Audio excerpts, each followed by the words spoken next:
राज्याभिषेक सोहळा कधी साजरा करण्यात आला? दगडी शिलालेखातील तिसरी ओळ काय सांगून जाते? हिरोजी सांगतायत हे कधी बांधलं कधी गेलं.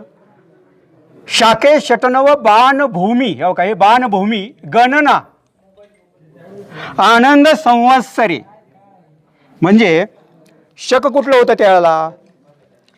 शाके शटनव, 6, शट म्हणजे 6, 9 म्हणजे 9, बाण म्हणजे 5, भूमी म्हणजे 1. अंकानाम वामतो गती, म्हणजे अंक नेहमी उलटे वाचायचे. 1, 5, 9, 6. शके 1596. तिथी कुठली होती? शाके शटनव बाणभूमी गणना आनंद संवत्सरे. म्हणजे हा जो आनंद सोहळा साजरा करण्यात आला तो कधी करण्यात आला? छत्रपती शिवराय सिंहासनाधीश्वर झाल्यानंतर शालिवाहन शके 1596ला हा सोहळा साजरा करण्यात आलेला होता.